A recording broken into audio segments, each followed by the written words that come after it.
محمدا عبده ورسوله يا أيها الذين آمنوا اتقوا الله حق تقاته ولا تموتن إلا وأنتم مسلمون يا أيها الناس اتقوا ربكم الذي خلقكم من نفس واحدة وخلق منها زوجها وبث منهما رجالا كثيرا ونساء واتقوا الله الذي تساءلون به والأرحام إن الله كان عليكم رقيبا يا أيها الذين آمنوا اتقوا الله وقولوا قولا سديدا يصلح لكم أعمالكم ويغفر لكم ذنوبكم ومن يطع الله ورسوله فقد فاز فوزا عظيما أما بعد فإن أصدق الحديث كتاب الله وخير الهدي هدي محمد صلى الله عليه وسلم وشر الأمور محدثاتها وكل محدثة بدعة وكل بدعة ضلالة وكل ضلالة في النار.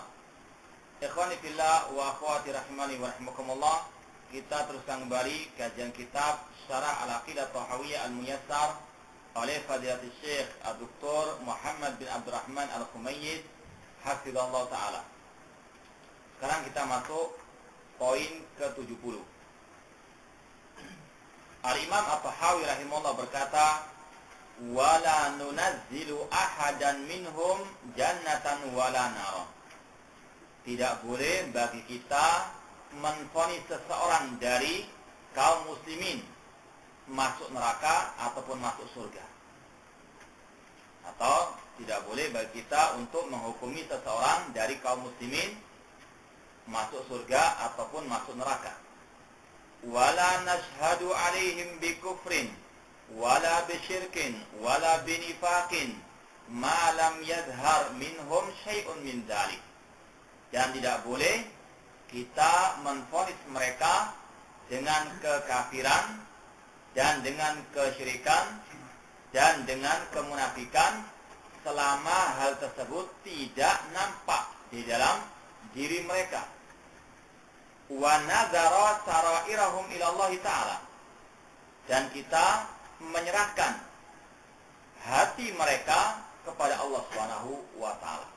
Atau kita menyerahkan batinnya mereka kepada Allah Subhanahu wa taala. Kemudian poin yang berikutnya yang ke-71, Al-Imam Tahawi rahimahullah berkata, "Wala nara saifa ala ahadin min ummati Muhammadin sallallahu alaihi wasallam." Tidak boleh kita mengangkat senjata ataupun pedang terhadap seseorang dari umat Nabi Muhammad SAW, atau dalam artian tidak boleh kita membunuh seseorang dari kaum muslimin illa man wajaba alaihi saifu, kecuali memang yang layak dan berhak untuk dibunuh. Ini poin 70 dan 71 dari ucapan Imam At-Tahawi rahimahullah ta'ala. Sekarang kita lihat syarahnya. Kata Al-Imam atau kata Syekh Dr.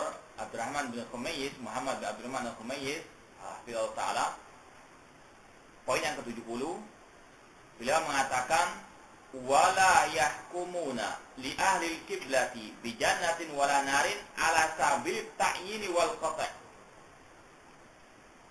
Ahlussunnah wal Jamaah tidak menvonis seorang pun dari ahli kiblat atau kaum muslimin masuk surga ataupun masuk neraka ala sabil ta'yin wal qata', yaitu dengan mengatakan si A, si B, si C, si fulan dan allan itu masuk surga ataupun masuk neraka, kecuali yang memang jelas ada nasnya dari Al-Quran ataupun dari hadis Rasulullah SAW. Ini sebenarnya sudah lewat penjelasannya, namun tidak ada salahnya di sini kita ulangi sekali lagi, bahwasanya Ahlussunnah wal Jamaah tidak pernah menvonis seorang pun sebagai penghuni surga atau penghuni neraka, kecuali yang ada dalilnya dari Al-Quran maupun hadis Rasulullah SAW yang sahih. Contoh misalnya Al-Ashratul Mubasysyaruna bil Jannah, 10 sahabat yang masuk surga kata Rasulullah SAW. Di antara mereka adalah Al-Khulafa Ar-Rasyidun, Abu Bakar, wa Umar, wa Utsman, wa Ali. Demikian pula Abdurrahman bin Auf dan seterusnya. Demikian pula selain 10 ini juga ada yang lainnya. Jadi bukan hanya 10 saja dari kalangan sahabat yang langsung dinyatakan oleh Rasulullah SAW masuk surga. Demikian pula yang lainnya seperti Uqasah bin Mihsan. Demikian pula Thabit bin Qais bin Syammar. Ada pula Bilal. Demikian pula Hasan wa Husain. Demikian pula yang lainnya dari apa yang telah diperinci nama-nama mereka oleh Ar-Rasul SAW. Maka boleh langsung kita mengatakan Abu Bakar As-Siddiq di surga. Dia adalah penghuni surga. Ini adalah yang wajib untuk kita mengatakannya. Adapun yang belum ada nasnya secara individu-individu, maka kita hanya bisa mengatakan setiap orang mukmin pasti masuk surga. Namun apa? Mengatakan si fulan, si alan, ini tidak boleh kita mengatakannya sebagai penghuni surga ataupun penghuni neraka, kecuali kalau ada dalil yang jelas secara apa? Khusus untuk orang tersebut. Demikian pula para penghuni neraka dijelaskan juga di dalam Al-Quran dan juga hadis Rasulullah SAW. Di antara mereka adalah Abu Lahab misalnya, Amr bin Luhai Al-Khuzai, pelopor kesyirikan di Jaziratul Arab. Ini wajib untuk kita mengatakan orang-orang seperti itu kekal di dalam api neraka, karena nasnya sudah jelas. Demikian pula kedua orang tua Rasulullah SAW. Adapun yang belum disebutkan, maka tidak boleh kita memvonis secara individu-individu mereka. Kemudian kata Asy-Syarih di sini, bal man ahsana minhum raujauna lahul jannata. Akan tetapi yang berbuat amal soleh, yang berbuat kebaikan dari kaum muslimin, kita hanya bisa berharap semoga orang itu masuk ke dalam surga. Menvonis tidak dibolehkan. Bagaimanapun amal soleh yang dia lakukan, mulai dari balik sampai dia meninggal dunia, kita lihat betul orang itu berbuat amal soleh, tetap tidak dibolehkan untuk kita mengatakan orang itu masuk surga ketika meninggal dunia. Karena apa? Karena kita tidak tahu yang di dalam hatinya, apakah orang itu beramal ikhlas karena Allah ataukah tidak. Dan itu pula yang telah disabdakan oleh Rasulullah SAW, inna ahadakum la ya'malu bi amali ahlil jannah hatta ma yakuna bainahu wa bainaha ila zira' fa yasbiqu 'alal kitab fa ya'malu bi amali ahli nar fa yadkhuluha. Sesungguhnya salah seorang di antara kalian ada orang-orang yang dahulunya beramal seperti amalan penghuni surga, sampai antara dia dengan surga hanya selangkah saja. Namun takdir mendahulunya dan dia pun masuk ke dalam surga Allah, dalam api, dan dia pun beramal sebagaimana amalan penghuni api neraka, dan dia pun masuk ke dalam api neraka. Dalam riwayat lain dijelaskan sebabnya adalah fima yabdulun nas, orang itu berbuat perbuatan penghuni surga yang nampak di hadapan manusia seperti itu, namun batinnya penuh dengan arya. Nasallahu salam wal afiyah. Itulah penting sekali untuk kita terus muhasabatul nafsi, mengoreksi tentang niat kita dalam belajar ilmu agama, niat kita dalam beramal soleh, dalam berdakwah dan seterusnya. Karena orang mungkin bisa lihat zahirnya kita baik, namun Allah yang Maha tahu bahwasanya kita ingin dipuji oleh manusia yang lainnya. Kata pengarang di sini, bal man ahsana minhum rajauna lahul jannah. Kita hanya bisa berharap semoga orang-orang yang berbuat amal soleh, yang berbuat kebaikan itu mendapatkan surga Allah Subhanahu wa taala. Wala na'man alaihi makrallah. Namun demikian pula kita tidak boleh merasa aman orang itu terlepas dari azab Allah, terlepas dari siksa Allah Subhanahu wa taala. Ini juga pembahasan kita kemarin tentang masalah ar-raja wal khauf, rasa berharap dan juga rasa khawatir, rasa takut. Ini bukan hanya untuk kita saja, demikian pula untuk saudara-saudara kita. Ketika dia meninggal dunia, kelihatannya memang amalnya baik, maka harus tetap ada dua hal ini. Kita mengharap baginya surga, namun demikian pula tidak boleh kita merasa aman orang itu terlepas daripada siksa Allah Subhanahu wa taala. Harus ada rasa harap dan rasa khawatir. Wa man asaa asfaqna alaihi wa lam nuqannithu min rahmatillahi ta'ala. Dan barang siapa di antara kaum muslimin yang berbuat amal-amal yang jelek, amal-amal yang buruk atau berbuat maksiat, berbuat dosa, maka kita merasa takut kepadanya, atau takut jangan sampai orang itu diazab oleh Allah Subhanahu wa taala. Wala nuqannitu min rahmatillah, namun juga tidak boleh kita merasa bahwasanya orang itu tidak mungkin diampuni oleh Allah Subhanahu wa taala ataupun dirahmati oleh Allah Subhanahu wa taala. Tetap harus ada dua hal ini. Kalau yang tadi rasa harapannya itu masih besar. Kalau ini rasa khawatirnya yang besar. Kalau yang berbuat kebaikan itu rasa harapnya kita lebih besar untuk dia masuk ke dalam surga. Meskipun tidak boleh kita merasa aman orang itu terlepas daripada siksa Allah. Adapun yang berbuat kejelekan dari kaum muslimin, maka kita rasa khawatirnya lebih besar daripada apa? Rasa harapnya. Namun tetap ada apa? Rasa harap untuk orang itu dirahmati Allah Subhanahu wa taala, diampuni dosa-dosanya oleh Allah Subhanahu wa taala. Karena kita tidak tahu. Mungkin bisa jadi orang itu punya amal-amal yang baik yang tidak pernah apa? Ditampakkan kepada orang lain. Dia memang betul-betul kalau berbuat amal baik, dia apa? Sembunyikan antara dia dengan Allah saja. Namun mungkin ketika dia berbuat amal yang jelek, kelihatan oleh manusia. Maka manusia pun mengira dia ada orang yang jelek. Padahal apa? Dia memiliki banyak amal-amal yang tidak diketahui oleh manusia. Yang itu pun menjadikan dosanya diampuni oleh Allah Subhanahu wa ta'ala. Karena Allah mengatakan, innal hasanat yudhibna as-sayyi'at. Sesungguhnya kebaikan-kebaikan itu menghapuskan yang jelek. Ittaqillah haitsuma kunta. Bertakwalah kepada Allah di mana saja engkau berada. Wa atbi'is sayyi'atal hasanah tamhuha. Dan iringilah perbuatan yang jelek dengan perbuatan yang baik, karena yang baik itu akan menghapus yang jelek. Bisa jadi yang nampak itu yang jelek-jelek saja. Cuma mungkin dia punya kebaikan yang tidak pernah kita melihatnya, yang akan menghapuskan kejelekan-kejelekan orang tersebut. Maka tidak bisa kita menvonis orang itu masuk ke dalam api neraka hanya karena perbuatan jelek yang kita lihat. Wala nashhadu ala muslimin bi kufrin wala bi syirkin wala bi nifaqin.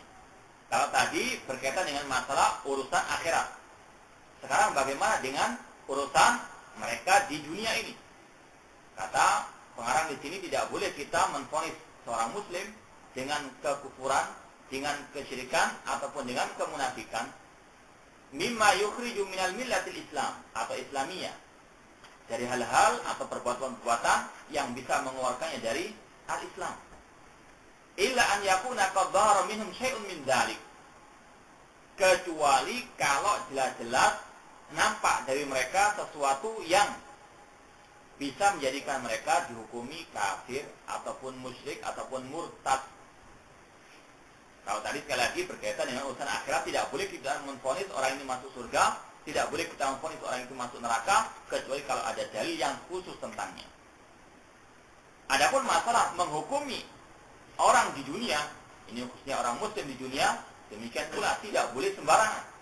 Tidak boleh kita memvonis orang ini kafir, orang ini murtad, orang ini musyrik, kecuali dengan terpenuhinya syarat-syarat pengkafiran dan tercegahnya mawani, pencegah-pencegahnya. Ini sudah juga kita sampaikan secara umum ada 5 syarat orang itu bisa dikafirkan kalau orang itu berbuat amalan yang kufur. Ini yang berkaitan dengan pelakunya. Yang pertama jelas, masalah perbuatannya harus dilihat kembali. Apakah betul-betul perbuatan tersebut kufur besar, syirik besar, nifaq besar ataukah tidak? Kalau jelas-jelas perbuatannya itu syirik besar, kufur besar, seperti misalnya dia menghina mushaf, atau mungkin menginjak-injak mushaf, atau dia meminta-minta kepada selain Allah dari wali-wali yang telah mati misalnya. Ini jelas perbuatannya syirik besar, perbuatannya kufur besar. Adapun pelakunya, ini yang kita bahas. Harus terpenuhi 5 syarat. Yang pertama, orang itu harus baligh. Anak kecil yang belum baligh, apapun yang dia ucapkan, apapun yang dikerjakan, dia tidak mendapatkan dosa atas apa yang dia lakukan. Anak kecil dia misalnya menginjak-injak mushaf karena dia tahu kalau itu adalah kitab yang suci yang harus dihormati. Tidak bisa kita langsung mengatakan, wah anak ini kafir, karena ini belum balik. Yang kedua, orang itu harus berakal. Orang gila berbuat apapun, tidak bisa kita vonis orang itu kafir. Kalau kita vonis orang itu kafir, ini nggak tahu yang gila yang mana.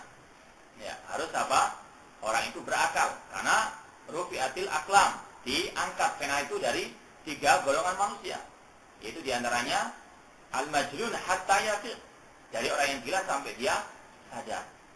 Kemudian yang ketiga, orang itu harus berilmu. Artinya harus ditegakkan hujah jauh. Perbuatan Anda ini syirik besar, perbuatan Anda ini kufur besar, dalilnya disebutkan demikian dan demikian. Kalau tetap dia bersikeras dengan perbuatannya, maka sudah terpenuhi syarat yang ketiga ini. Syarat apa? Telah tegakkan hujah kepadanya.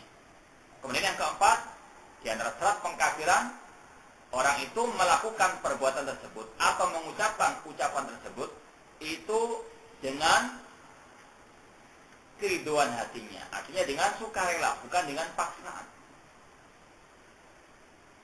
Adapun kalau dipaksa, maka tidak ada dosa bagi orang tersebut. Allah mengatakan dalam Al-Quran, man kafara billahi min ba'di imanihi illa man ukriha wa qalbu mutmainnun bil iman. Barang siapa yang kufur kepada Allah setelah keimanannya, kecuali yang dipaksa sedangkan hatinya tenang dengan keimanan, maka tidak ada dosa bagi orang tersebut. Seperti yang terjadi pada zaman Rasulullah SAW ketika keluarga Ammar bin Yasir disiksa. Di antaranya Ammar diperintahkan untuk mengucapkan bahwa Lata dan Uzza adalah sesembahannya. Maka Rasul mengatakan dibolehkan bagi Ammar untuk mengucapkan hal tersebut, namun dengan syarat hatinya tetap di atas keimanan kepada Allah Subhanahu wa taala. Adapun yang kelima di antara syarat pengkafiran terhadap individu tertentu, yaitu orang tersebut melakukan perbuatan kufur itu atau mengucapkan ucapan syirik itu dengan sengaja. Artinya bukan dengan refleks. Artinya bukan ketergelinciran lisan. Namun betul-betul dia sengaja mengucapkan tersebut dan dia sadar dalam mengucapkannya. Maka orang ini kalau sudah betul-betul terpenuhi 5 syarat ini, maka bisa untuk divonis kafir. Namun yang bisa mempraktekkan 5 syarat ini, menerapkannya kepada individu tertentu, ini adalah para al-ulama. Artinya orang yang betul-betul mumpuni dalam ilmu agama ini, tidak sembarangan. Jadi masalah kafir mengkafirkan ini ada 3 hal yang perlu diperhatikan. Ya. Yang pertama masalah perbuatannya, betul-betul kufur besar atau tidak. Ini tentunya butuh juga penjelasan para ulama, butuh dalil. Yang kedua tentang pelakunya.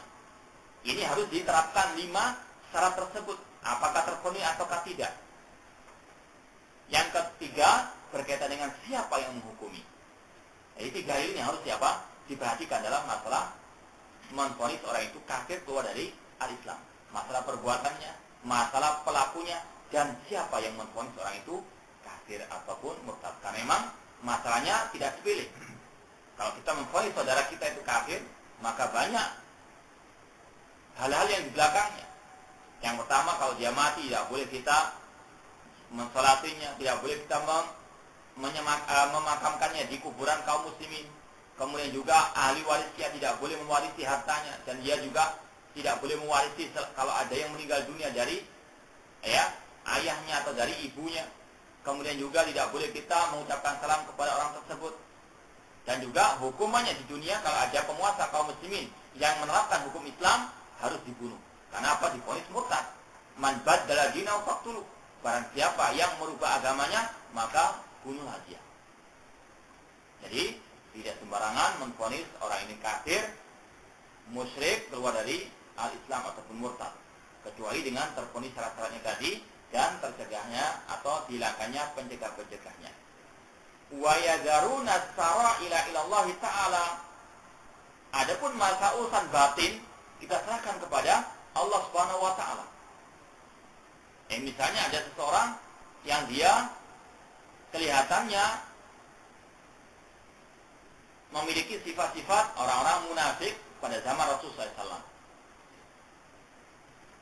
Namun tetap tidak boleh kita menvonis orang ini munafik. Engkau munafik fi dzalkil asfali minan nar, di dalam api neraka nanti kalau meninggal dunia. Tidak boleh, kan masalah hati itu kita serahkan kepada Allah Subhanahu wa taala. Misalnya kita melihat saudara kita jarang sholat di masjid atau mungkin bahkan tidak sholat, tidak boleh kita mengatakan engkau munafik. Ya. Hatimu penuh dengan kemunafikan. Dari mana Anda tahu?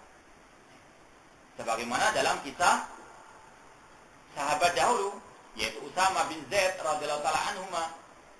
Ketika dalam peperangan ada seseorang yang ingin dia bunuh dari kaum kufar pada waktu itu. Ketika dia mengacungkan senjatanya, mengangkat senjatanya untuk menebas orang tersebut mengucapkan la ilaha illallah. Namun tetap dia dibunuh. Rasul pun marah. Ketika ditanya, mengapa engkau melakukan seperti itu, wahai Usama? Maka Usama bin Zaid mengatakan, orang ini mengatakan la ilaha illallah karena takut dengan pedangku. Maka Rasul mengatakan, hal sakokta qalbahu, apakah engkau telah membelah hatinya sehingga engkau tahu orang ini mengucapkan la ilaha illallah dalam keadaan munafik, dalam keadaan takut dengan pedang. Maka tidak bisa kita mengatakan memvonis orang ini munafik, dalam artian munafik yang besar keluar dari al-Islam. Karena ini masalah hati, masalah batin. Demikian pula tidak boleh kita memvonis misalnya saudara kita, masya Allah, kalau di majelis ilmu duduk paling depan, kalau salat berjamaah di shaf yang paling depan, pokoknya dalam masa kebaikan dia yang paling depan. Kemudian kita mengatakan, wah engkau ini melakukannya secara ria, ingin dipuji. Tidak bisa. Bisa jadi Anda yang mengalami seperti dalam hati Anda, sehingga Anda mengkiaskannya dengan orang lain. Tidak bisa kita menghukumi batinnya orang. Kita hanya bisa menghukumi manusia sesuai dengan zahirnya. Adapun batinnya, kata Imam Tahawi rahimahullah, wa nadaru sarairahum ila Allah taala. Kita serahkan urusan batinnya manusia kepada Allah Subhanahu wa taala. Haitsu innahul alimu biha. Karena memang Allah lah zat yang Maha mengetahui apa yang ada di dalam batin atau dalam hatinya manusia. Wa ya'khuduna an-nasa bima dhahara minhum. Ahlussunnah wal Jamaah hanya menghukumi manusia yang nampak dari perilaku ucapan mereka. Urusan batin diserahkan semuanya kepada Allah Subhanahu wa taala, sebagaimana juga urusan akhirat diserahkan kepada Allah Subhanahu wa taala, tidak ikut campur. Karena ini masalah gaib. Manusia ya tahu yang gaib. Manusia hanya tahu masalah yang nampak saja. Ini di antara akidah Ahlussunnah wal Jamaah, yaitu tidak bolehnya memvonis seseorang masuk surga, masuk neraka, kecuali kalau ada nas yang khusus tentang hal tersebut. Dan ini juga masih berkaitan dengan masalah memvonis orang itu mati syahid. Ini juga berkaitan dengan masalah ini. Dan sudah kita jelaskan juga tidak dibolehkan. Sebagaimana yang dikatakan oleh Imam Al-Bukhari rahimahullah, beliau membawakan suatu bab di dalam kitab Sahih Bukhari, Kitabul Jihad, bab la yuqalu fulan syahid. Tidak boleh mengatakan si fulan mati syahid. Sekarang kita pindah poin yang ke-71. Al-Imam Tahawi rahimahullah mengatakan tadi, tidak boleh kita membunuh seseorang dari kaum muslimin kecuali yang memang berhak mendapatkannya. Kata pensarah di sini, wala yara ahlu sunnati jawaza qital muslim wa qatlahu illa fil halatil lati nassa 'alaiha syari'u. Ahlu sunnah wal jamaah tidak membolehkan membunuh atau merangi orang muslim kecuali pada keadaan-keadaan tertentu yang sudah dijelaskan oleh asy-syari' Allah ataupun ar-Rasul sallallahu alaihi wasallam. Ini sebetulnya masalahnya masih berkaitan dengan tadi masalah vonis-menvonis kafir atau musyrik atau murtad dari Islam. Karena apa? Kalau orang itu salah menvonis, maka yang terjadi adalah pertumpahan darah. Seperti kelompok Al-Khawarij, ketika mereka salah menvonis, misalnya Khawarij zaman dahulu, ketika mereka salah menvonis Ali bin Abi Thalib, dikatakan Ali bin Abi Thalib kafir, maka tidak cukup sampai di situ saja mereka berbuat. Namun apa, mereka berusaha untuk membunuh Ali bin Abi Thalib, dan betul itu terjadi. Sebagaimana yang sering kita ceritakan bagaimana Abdurrahman bin Muljam, seorang Khawarij, membunuh Ali bin Abi Thalib dengan berhujjah bahwasanya Ali bin Abi Thalib telah kufur atau telah murtad dari agama Allah, berhak untuk dibunuh. Jadi masalahnya bukan seperti kita katakan tadi, bukan masalah yang sepele. Masalahnya banyak hal-hal yang di belakangnya nanti. Masalah kalau orang itu divonis kafir murtad berarti harus dibunuh. Makanya di sini Imam Tahawi rahimahullah menggandengkannya dengan permasalahan vonis-menvonis kufur atau musyrik ataupun murtad dari agama Allah Subhanahu wa taala. Adapun Ahlussunnah wal Jamaah mulai dari awal sudah berhati-hati dalam masalah vonis-menvonis. Demikian pula selanjutnya, tidak membolehkan memerangi ataupun membunuh orang muslim kecuali sesuai dengan dalil, kecuali dalam keadaan tertentu yang betul-betul dibolehkan oleh al-Islam. Di antaranya apa yang disabdakan Rasul SAW. Rasul mengatakan, la yahillu damu mri'in muslimin illa bi ihdas salatin. Tidak halal darah seorang muslim kecuali kalau dia melakukan salah satu dari hal ini, atau dia termasuk salah satu golongan ini. Yang pertama, an-nafsu bin nafsi. Orang itu membunuh orang mukmin, maka balasannya diqisas, dibunuh juga. Namun yang berhak adalah pemerintah kaum muslimin, pemimpin kaum muslimin, bukan setiap orang. Demikian pula as-sayyibuz zani, orang yang sudah menikah kemudian berzina, dihukum rajam. Ini juga berkaitan dengan al-hudud, dengan penguasa kaum muslimin, dengan pemerintah kaum muslimin. Kalau tidak ada al-hudud, maka wajib bagi mereka untuk bertobat kepada Allah Subhanahu wa taala dengan taubatan an-nasuha. Kemudian yang berikutnya juga kata Rasulullah SAW, yaitu at-tariqu li dinihi, orang yang murtad. Awalnya muslim, kemudian karena kecantol dengan wanita ahli kitab Nasraniyah, maka dia murtad dari agama al-Islam. Meskipun secara asal boleh orang muslim menikahi ahli kitab Nasrani ataupun Yahudiyah, namun dengan syarat perempuan tersebut perempuan yang baik-baik, dalam artian bukan pezina atau bukan wanita jalanan.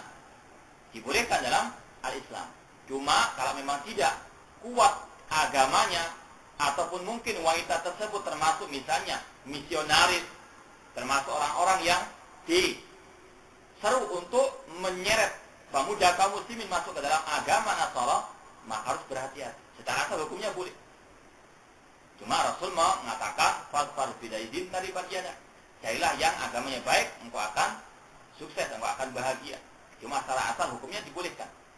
Cuma yang dikhawatirkan kalau orang itu tidak kuat imannya, kemudian wanita tersebut mungkin awalnya pura-pura masuk Islam, nanti pada pertengahannya kalau sudah kecantol betul, sudah lengket kayak perangko, tidak mungkin orang itu bisa keluar dari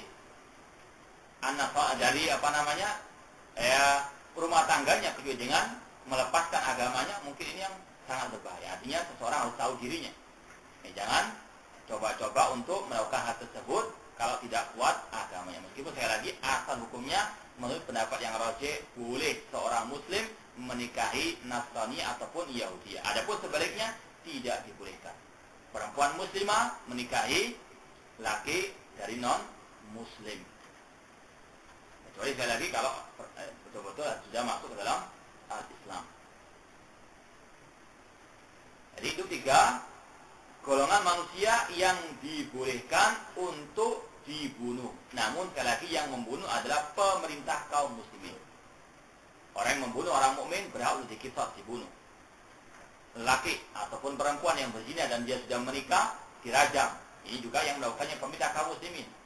Orang yang murtad dari Islam, ini juga yang membunuhnya adalah penguasa kaum muslimin. Demikian pula di antara golongan manusia yang dibolehkan untuk diperangi, sebagaimana kata Rasulullah SAW dalam hadis yang lain tentang masalah penguasa. Masalah penguasa, Rasul mengatakan illa antarau kufran bawahan indakum minallahi fihi burhan. Yang mana sebelumnya, kalau kita gandeng dengan sebelumnya, Rasul mengatakan atau sahabat Rasul SAW yang bernama Ubadah bin Samit radhiyallahu anhu mengatakan, bayakna Rasulullah SAW ala sam'i wa ta'ah fi usrina wa yusrina wa mansyatina wa makrahina wa asratin alina.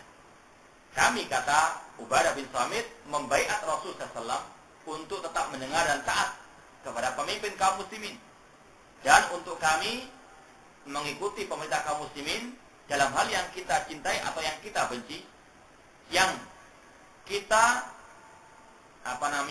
dalam keadaan semangat atau dalam keadaan kita malas, dan kita wajib mendahulukan hak pemerintah kaum muslimin. Kemudian para sahabat mengatakan, wa alla nunazi al-amra ahla, dan kami dilarang oleh Rasulullah SAW untuk mengkudeta pemimpin kaum muslimin tersebut, illa antara kufran bawan, kecuali kalau kalian melihat kekufuran yang nyata dan kalian memiliki bukti dari Allah Subhanahu wa taala. Intinya sama tadi dengan orang yang murtad, namun ini lebih khusus lagi bagi penguasa kaum muslimin. Nanti akan dibahas setelah ini masalah tidak bolehnya mengkudeta pemerintah kaum muslimin bagaimanapun kezaliman mereka. Karena Pak Rasul mengatakan illa antara kufur bawahan, kecuali kalau kalian betul-betul melihat tarau. Kalau sama ulama tarau ini dengan mata kepala, bukan dengan zon, bukan dengan perasaan, namun betul-betul melihat dengan nyata kekufuran yang dilakukan oleh pemimpin atau pemerintah kaum muslimin. Antara kufran bawahan, kekufuran yang nyata, bukan yang prasangka. Dan betul-betul ada dalil tentang masalah ini dari Allah Subhanahu wa taala. Demikian pula di antara golongan yang dibolehkan untuk dibunuh oleh pemerintah kaum muslimin, sebagaimana yang Allah firmankan tentang perampok atau perompak yang dia membunuh dan sekaligus merampas harta orang tersebut, maka balasnya juga sama. Allah berfirman, innama jazaa'ul ladzina yuharibuna Allah wa rasulah, sesungguhnya balasan orang-orang yang memerangi Allah dan Rasulnya, wa yas'auna fil ardi fasadan, dan dia membuat kerusakan di atas muka bumi ini, an yuqattalu, berhak untuk mereka dibunuh. Ini adalah hukuman dalam al-Islam. Kalau tidak diterapkan, yang terjadi adalah banyaknya kejahatan, kriminalitas di mana-mana. Seperti yang kita saksikan bersama di negeri kita ini, bagaimana kejahatan demi kejahatan, kriminalitas, ataupun masalah korupsi dan sebagainya terus bergentayangan, dikarenakan tidak ada hukum yang adil, ataupun tidak ada hukum yang adil kecuali hukum al-Islam yang belum diterapkan di negeri kita ini. Makanya solusi yang terbaik atau satu-satunya solusi untuk mengentaskan semua ini adalah hukum Islam. Yang membunuh dan dia layak untuk dikisos.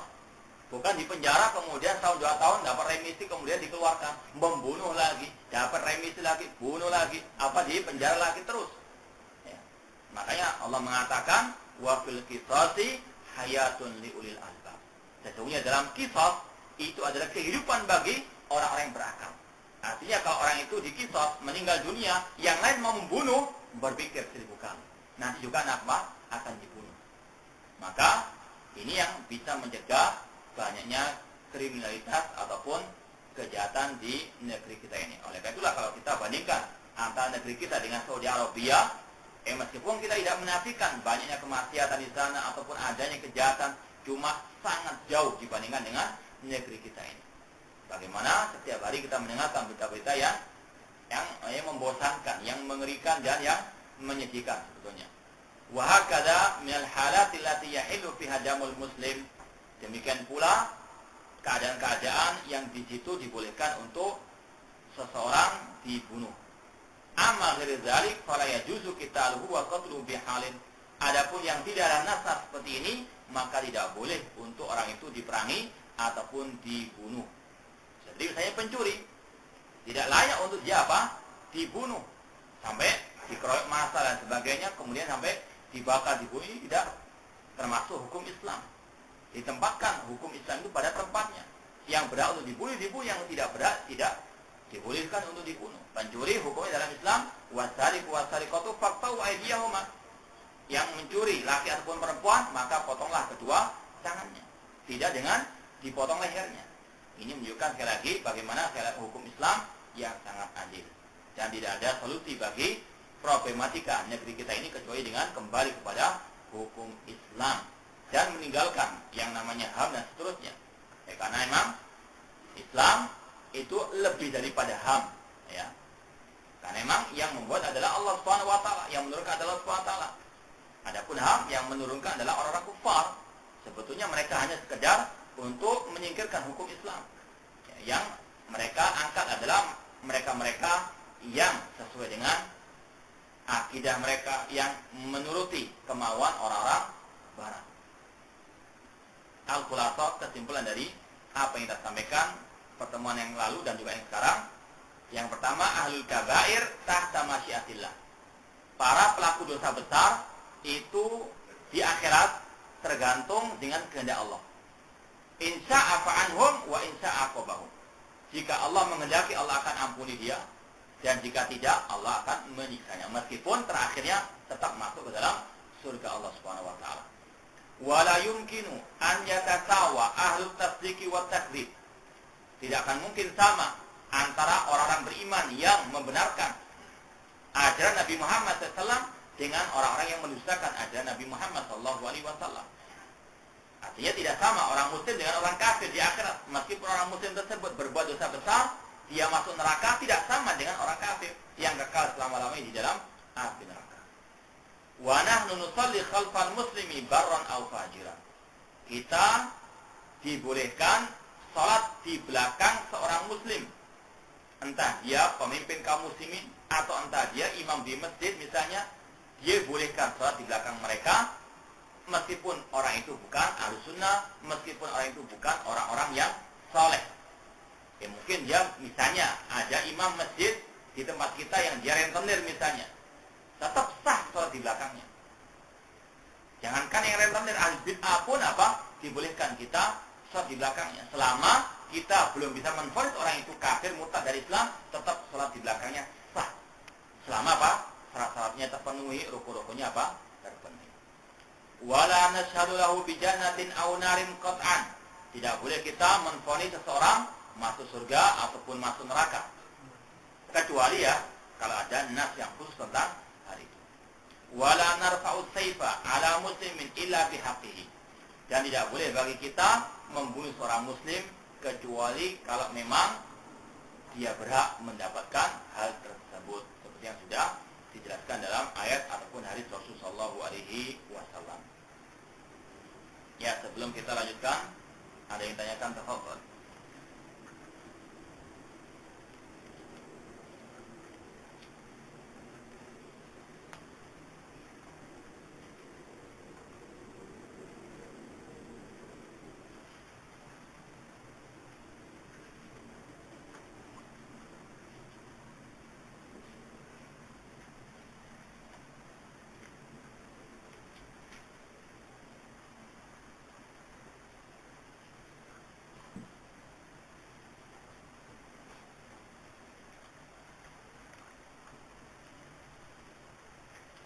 Ya, kita lanjutkan lagi poin yang ke-72. Al-Imam At-Tahawi rahimahullah berkata, wala naral khuruja ala a'immatina wa wulati umurina. Kita tidak membolehkan mengkudeta pemimpin-pemimpin kita atau waliul amr kita. Wa injar, meskipun mereka berbuat kezaliman ataupun kejahatan. Wala nad'u alaihim, tidak boleh bagi kita untuk mendoakan kejelekan bagi mereka ataupun melaknat mereka. Wala nanzi'u yadan min ta'atihim, dan tidak boleh bagi kita untuk keluar dari ketaatan mereka. Wa nara ta'atahum min ta'atillahi azza wa jalla fardhatan, dan kita berpendapat mentaati pemimpin kaum muslimin itu termasuk bagian daripada ketaatan kepada Allah yang wajib, fardhah. Ma lam ya'muru bimaksiatin, selama mereka tidak memerintahkan kepada kemaksiatan. Wa nad'u lahum bis-salahi wal mu'afati, dan kita mendoakan mereka dengan kebaikan dan keselamatan. Ini poin yang ke-72 berkaitan dengan sikap Ahlussunnah wal Jamaah terhadap pemimpin kaum muslimin. Kemudian yang ke-73, Al-Imam Tahawi berkata, wa nattabi'u sunnata wal jama'ata. Wajib bagi kita mengikuti sunnah wal jamaah, mengikuti sunnahnya Rasul dan jamaahnya para sahabat Rasul sallallahu alaihi wasallam. Wa natajannabu asyuruza wal khilafa wal furqata, dan wajib bagi kita menjauhkan diri dari hal-hal yang menyimpang dari sunnah Rasul dan juga menjauhkan diri daripada al-furqah, kelompok-kelompok yang sesat ataupun perselisihan ataupun perpecahan. Sekarang kita baca syarahnya yang ke-72. Ya ahlus sunnati hurmatal khuruj anil a'immati wa ulatil umur. Ahlus sunnah wal jamaah berpendapat, berprinsip haramnya mengkudeta pemimpin kaum muslimin ataupun penguasa kaum muslimin. Hatta lau dhalamu an-nasa, meskipun pemimpin-pemimpin tersebut mendolimi manusia, korupsi, kolusi, nepotisme misalnya, tetap diharamkan untuk dikudeta. Ini kalau kita mau berhukum dengan hukum al-Islam, kalau kita mau berhukum dengan hukum Al-Quran maupun sunnah Rasul SAW sesuai dengan metode para salafus saleh, diharamkan untuk mengkudeta pemimpin kaum muslimin meskipun mereka adalah penguasa yang sangat zalim. Adapun dalil-dalilnya sangat amat banyak sekali, seperti yang telah kita sampaikan tadi dari ucapan Ubadah bin Samit, bahwasanya yang boleh dikudeta hanyalah pemimpin yang divonis murtad oleh para ulama. Itu yang baru dibolehkan untuk dikudeta. Illa antara kufran bawahan, Rasul mengatakan tadi, kecuali kalau kalian melihat kekafiran yang nyata. Adapun kalau belum sampai ke derajat orang itu murtad, meskipun dia orang fasik, zalim dan seterusnya, tetap diharamkan. Dan ini adalah ijma'nya kaum muslimin pada zaman salafus saleh radhiyallahu anhu. Kata Imam Nawawi rahimahullah, telah terjadi kesepakatan ulama al-sunnah tentang haramnya mengkudeta pemimpin kaum muslimin selama mereka masih sekali lagi statusnya muslim. Hatta lau dhalamun nasa, meskipun mereka mendolimi manusia. Seperti yang sudah juga kita sering sampaikan, hadis Rasul SAW yang diriwayatkan Imam Muslim. Rasul mengatakan, sayakunu ba'di umara yastannuna bighairi sunnati wa yahduna bighairi hadi.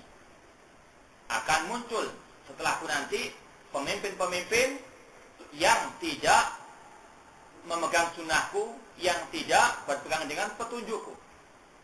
Wa sayakumu fihim rijalun qulubum qulubus syayatin fi jusmanil ins.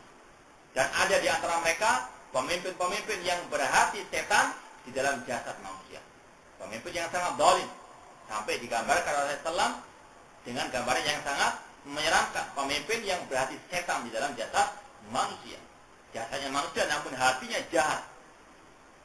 Hudzaifah bin Yaman, perawi hadis ini mengatakan, "Fa kaifa asna in adraktu dzalika ya Rasulullah?" Bagaimana sikapku kalau aku mendapati pemimpin yang sangat zalim itu wahai Rasulullah? Rasul menjawab, "Tasma' wa tuti." Tetap engkau mendengar dan mentaatinya.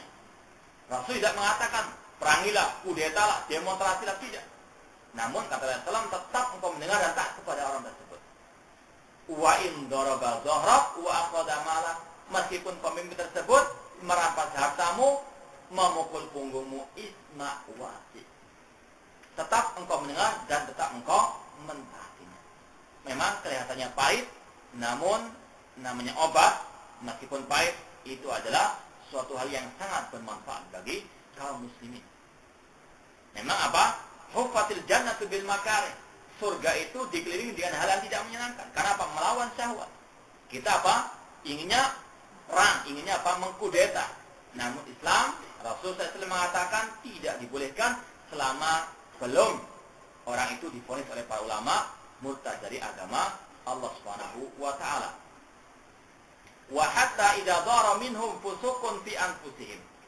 Meskipun terlihat jelas pemimpin tersebut berbuat kefasikan.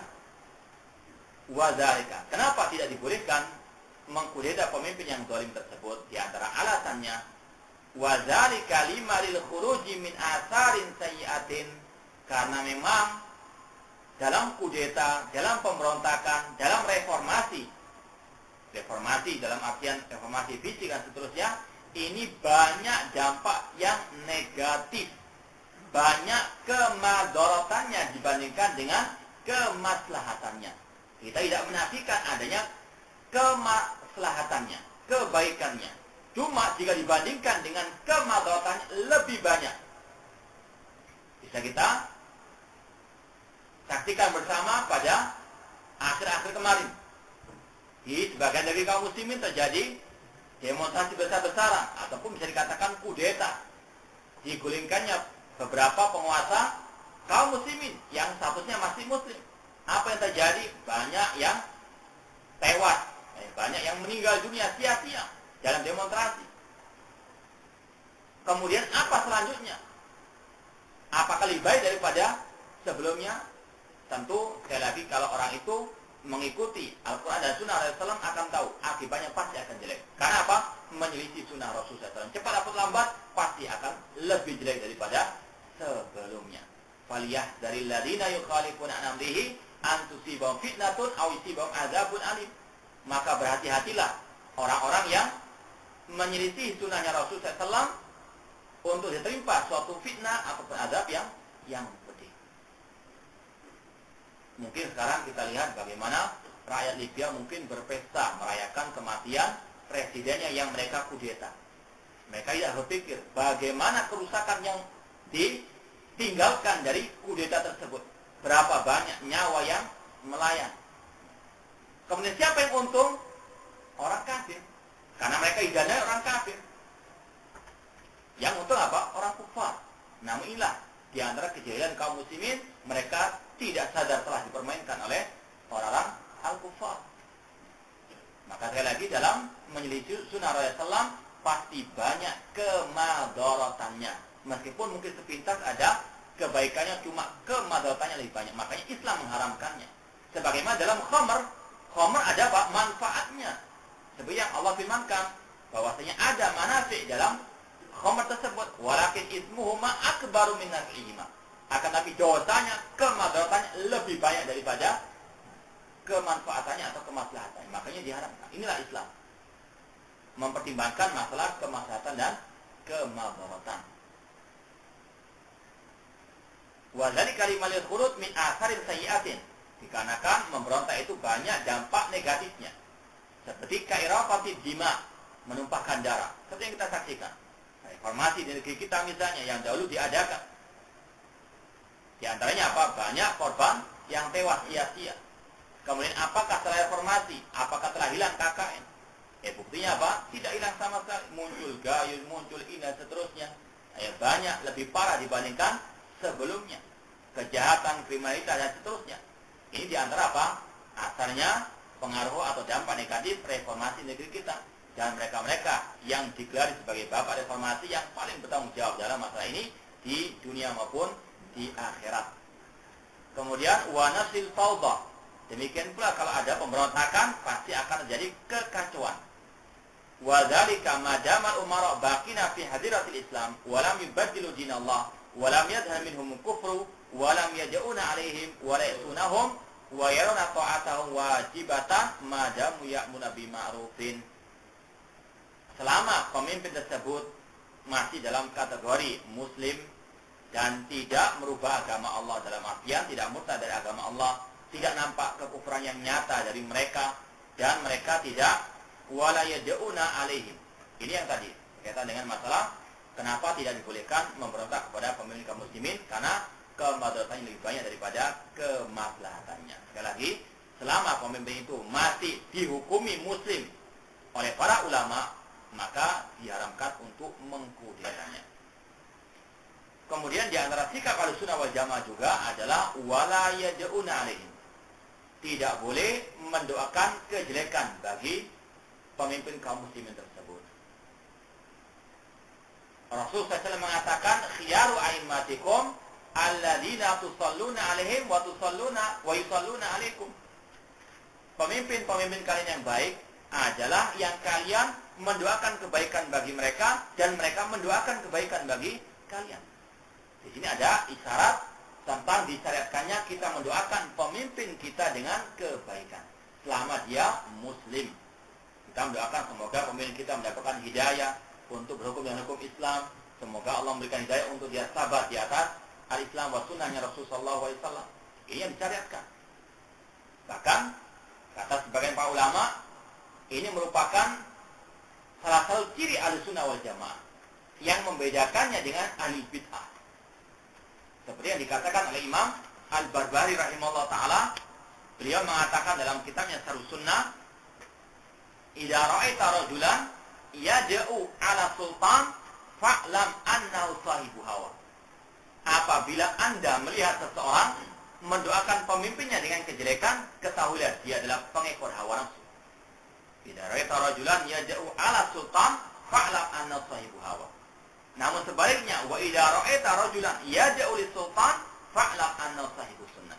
Namun jika Anda melihat seseorang mendoakan pemimpinnya dengan kebaikan, ketahuilah dia adalah pengikut sunnahnya Rasulullah SAW. Kemudian Imam Ahmad dan juga Fudail bin Iyad, ulama salaf terdahulu mengatakan, "Lau kana li da'watun mustajabah la ja'atu halis sultan." Kalau seandainya aku punya satu doa yang mustajab, aku akan tujukan itu kepada as-sultan. Aku akan doakan sultan tersebut untuk mendapatkan kebaikan. Kemudian ketika ditanya, bagaimana sikapmu tersebut atau bagaimana itu bisa engkau lakukan? Maka Fudail bin Iyad mengatakan, kalau aku gunakan doa yang mustajab tersebut untuk diriku, manfaatnya hanya untuk aku saja. Namun kalau aku gunakan untuk mendoakan pemimpin kaum muslimin, maka kemaslahatannya untuk mereka kaum muslimin. Inilah yang dipikirkan oleh apa? Oleh kaum salaf terdahulu, oleh para ulama terdahulu, memikirkan apa? Umat, bukan memikirkan apa? Pribadi masing-masing. Ini yang perlu untuk apa?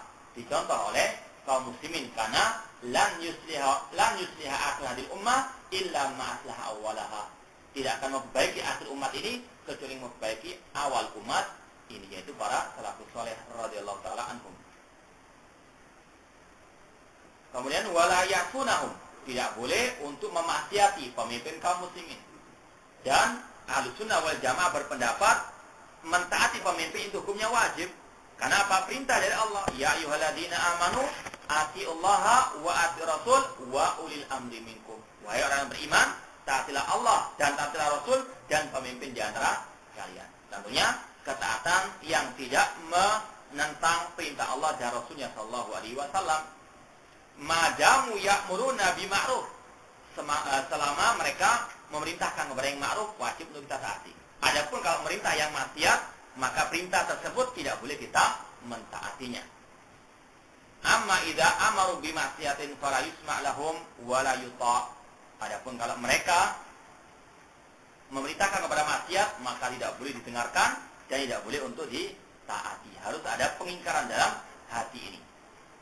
Liqauli sallallahu Rasul sallallahu bersabda, "Alal mar'il muslim as-sam'u wa ta'atu fi ma ahabba wa kariha ma lam yu'mar bi ma'siyatin." Wajib bagi seorang muslim untuk mendengar dan taat kepada pemimpin kaum muslimin di dalam hal yang dia cintai dan yang dia benci, selama tidak diperintahkan untuk berbuat maksiat. Dalam hadis yang lain Rasul mengatakan, "Innama ta'atu fil ma'ruf." Sesungguhnya ketaatan itu di dalam hal yang ma'ruf. Jangankan kepada pemimpin kaum muslimin, kepada orang tua juga demikian. Selama perintah tersebut mengandung kemaksiatan, tidak ada kewajiban untuk apa? Mentaatinya. Wa ghairi dzalik, dan masih banyak dalil-dalil yang lainnya. Wa yad'una lil umara bis salahi fi dini wal mu'afati. Ahlussunnah wal Jamaah mendoakan pemimpin kaum muslimin dengan kebaikan untuk agama mereka dan untuk keselamatan mereka. Fa inna salahahum salahun lil ummati wa fasadahum fasadun wa isadun laha. Karena kebaikan pemimpin kaum muslimin itu juga kebaikan bagi umat Islam. Namun sebaliknya, kerusakannya pemimpin kaum muslimin Kalau kita mendoakan mereka dengan jelek dan dikabulkan, maka kejelekan itu akan menimpa juga kaum muslimin. Maka lebih baik kita doakan dengan yang baik. Wallahu taala a'lam. Ini yang disampaikan oleh Al-Imam At-Tahawi rahimahullah tentang masalah sikap Ahlussunnah wal Jamaah terhadap penguasa kaum muslimin. Ya, mungkin ada pertanyaan, tafadhalu. Ya. Kalau sampai kepada peraturan lalu lintas lampu merah, Iya. termasuk mengikuti. Iya, termasuk mengikuti pemimpin kaum muslimin. Ya.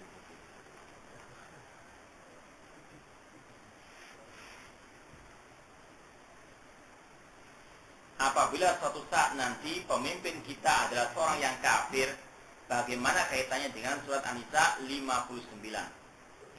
Kata para ulama, kalau memang pemimpin kaum muslimin itu orang kafir, ya semoga tidak terjadi di negeri kita, maka yang pertama tidak ada kewajiban mendengar dan taat. Tidak berlaku lagi ayat tadi, ya ayyuhalladzina amanu atiullaha wa atiur rasul wa ulil amri minkum. Karena kata-katanya apa? Minkum minal muslimin. Ya, maka tidak ada apa? Ketaatan kepada pemimpin yang kafir tersebut. Misalnya orang Kristen jadi presiden Indonesia, tidak ada kewajiban untuk mendengar dan taat kepada orang tersebut. Kemudian apa sikap kita? Yang pertama kata para ulama, kalau kaum muslimin ya, mereka punya kekuatan, boleh untuk mengkudeta. Jadi siap-siap untuk apa? Kudeta. Kalau pemimpinnya apa? Kristen ataupun yang lainnya dari umat selain Islam.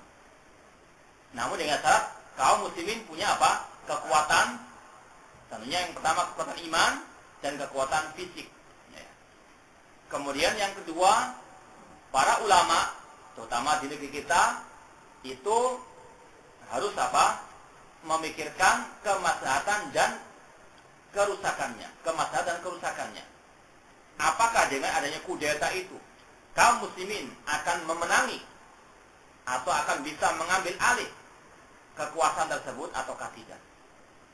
Yang dipertimbangkan kalau di kudeta ya harus ada korban. Cuma apa? Apakah dengan itu akan terjadi kemaslahatan yang lebih banyak daripada kemadaratannya ataukah sebaliknya? Ini juga apa? Dipertimbangkan. Nah, intinya pertanyaan tadi tidak ada lagi ketaatan kepada pemimpin yang kafir tersebut. Wallahu ta'ala a'lam.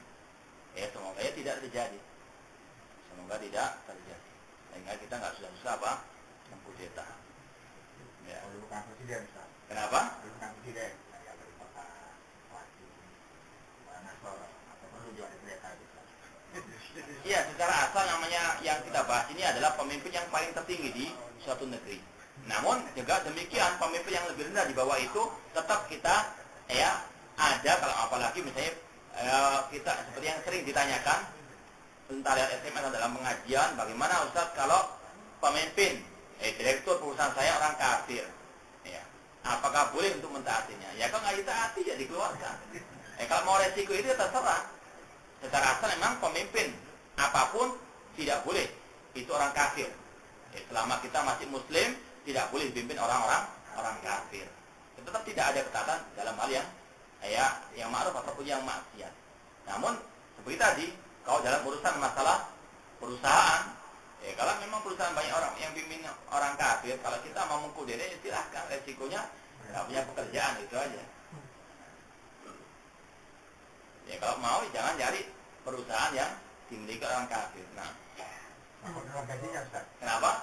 Ya boleh-boleh saja, karena masalah pekerjaan itu hukum menerima gajinya lihat daripada zat pekerjaan itu. Kalau pekerjaan asalnya itu halal, ya sudah halal. Siapapun pemimpinnya, siapapun yang di sekeliling kita, secara asal hukum pekerjaan itu halal atau haram. Kalau jelas halalnya, maka gajinya halal. Nah. Ya. Satu kantor itu pemimpinnya dulu, yang kita kerja setelah dia diganti oleh pemimpin pusat itu. Iya. Boleh nggak berdoa untuk sebagian? Iya, boleh-boleh saja. Yang penting apa? Lebih baik daripada sebelumnya. Ya.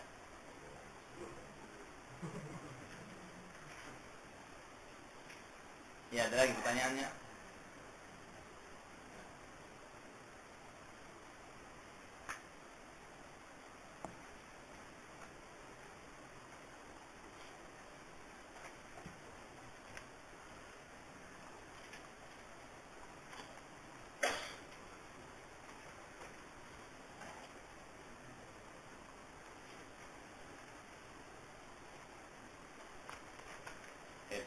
lupa ini ada pengumuman. Dirilah pengajian umum pemateri Ustadz Al-Rafiq bin Hufran LC Hafizallah Ta'ala. Tema Islam membahas warisan. Waktu Ahad tanggal 23 Oktober 2011 pukul 9 sampai selesai di Masjid Jami' Mekah, Jalan Bendul Merisi Tengah, Surabaya. Sekali lagi, pengajian hari Ahad tanggal 23 Oktober 2011 pukul 9 sampai selesai di Masjid Jami' Mekah, Jalan Bendul Merisi Tengah, Surabaya, oleh Ustadz Al-Rafiq Hufran LC Hafizallah Ta'ala dengan tema Islam membahas warisan. Ya, ada pertanyaan lagi? Kalau tidak kita akhiri, karena poin berikutnya agak panjang, perlu untuk waktu yang agak banyak. Ya, kalau tidak ada kita tutup sekian. Wa akhiru da'wana alhamdulillahirabbil alamin. Wassalamualaikum warahmatullahi wabarakatuh. Waalaikumsalam.